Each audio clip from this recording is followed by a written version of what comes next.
Dear students, আজিৰ ভিডিঅ'ত আমি আলোচনা কৰিম কালি মৰিগাঁও ডিস্ট্ৰিক্টত হৈ যোৱা বছৰকীয়া পৰীক্ষাৰ অন্তিম পৰীক্ষা ইলেক্টিভ এৰাবিকৰ প্ৰশ্নকাকত।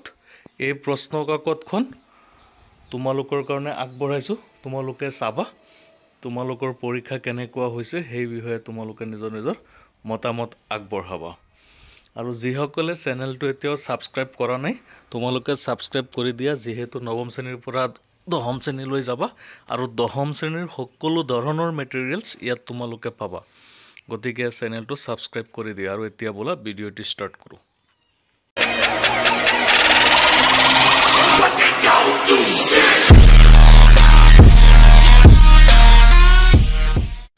কুৱেশ্যন নম্বৰ 1ত দিছে তলৰ যিকোনো দুটাৰ অসমীয়ালৈ অনুবাদ কৰা। ইয়াত তোমালোকক অসমীয়াত অনুবাদ কৰিবলৈ দিছে।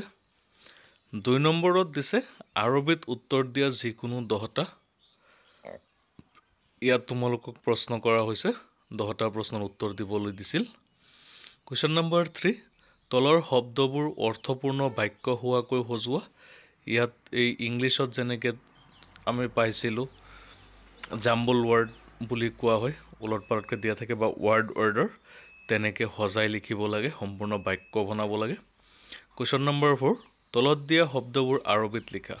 ইয়াত অসমীয়াত কেইটামান শব্দ দিছে 10টা, তোমালোকে আৰবিত ইহঁতক কি কয় লিখিব লাগে, যেনে সিংহ, গছ, চকু, মেকুৰী, পখিলা, চকী, ফুলকবি, চাইকেল, বান্দৰ, জোতা, ফুল। তাৰপিছত আছে কুৱেশ্যন নম্বৰ 5ত দিছে তলৰ বাক্যবোৰ উপযুক্ত শব্দৰে পূৰণ কৰা। ইয়াত খালী ঠাই তোমালোকক দিয়া হৈছে আৰু খালী ঠাই তোমালোকে পূৰণ কৰিব লাগে। তাৰপিছত 6 নম্বৰত দিছে তলৰ যিকোনো 10টা শব্দৰ অৰ্থ তোমাৰ মাতৃভাষাত লিখা। ইয়াত শব্দ অৰ্থ লিখিব দিছে 10টাৰ নিজৰ ভাষাত। 7 নম্বৰ দিছে তলৰ শব্দবোৰৰ দ্বাৰা একোটাকৈ বাক্য সাজা, বাক্য ৰচনা কৰিব দিছে। 8 নম্বৰ তলৰ দফাখিনি স্বৰচিহ্ন লগোৱা। ইয়াত তোমালোকক স্বৰচিহ্ন লগাবলৈ দিয়া হৈছে।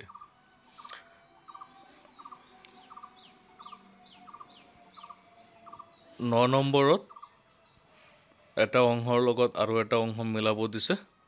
তোমালোকে কোনে কেনেকৈ মিলাইছা, শুদ্ধ হৈছে নে নাই তোমালোকে চাবা।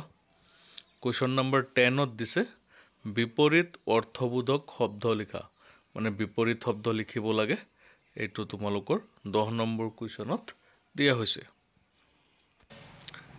11 নম্বৰ প্ৰশ্নত দিছে সমাৰ্থক শব্দ লিখা। সমাৰ্থক শব্দটো বুজি পোৱা, লিখিবলৈ দিছে। এক বচনৰ বহু বচন আৰু বহু বচন এক বচন লিখা, বচন পৰিৱৰ্তন কৰিবলৈ দিছে।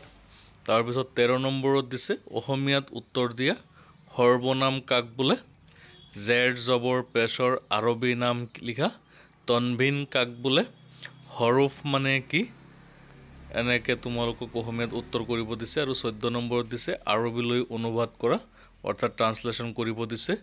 তুমি কেতিয়া বিদ্যালয়লৈ যাবা, আপুনি কোন, মই নৱম শ্ৰেণীত পঢ়োঁ, তোমাৰ ওচৰত কেইটা কলম আছে, অসমৰ ৰাজধানী গুৱাহাটী।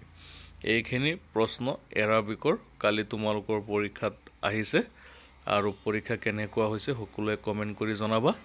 যিহেতু তোমালোকৰ বছৰকীয়া পৰীক্ষা শেষ হৈ গৈছে, দশম শ্ৰেণীৰ কাৰণে প্ৰস্তুতি লোৱা, বেছি দিনলৈ ঘূৰি ফুৰি সময় নষ্ট নকৰিবা।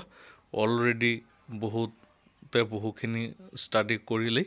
তোমালোক যিসকলে এতিয়ালৈকে দশম শ্ৰেণীৰ ষ্টাডি আৰম্ভ কৰা নাই তোমালোকে ষ্টাডি আৰম্ভ কৰা। আমি সদায় লগত আছোঁ তোমালোকক সকলো প্ৰকাৰৰ দশম শ্ৰেণীৰ মেটেৰিয়েলছখিনি যোগান ধৰিবলৈ, সকলো ধৰণৰ সহায় কৰিবলৈ তোমালোকে চেনেলটো ছাবস্ক্ৰাইব কৰি দিয়া।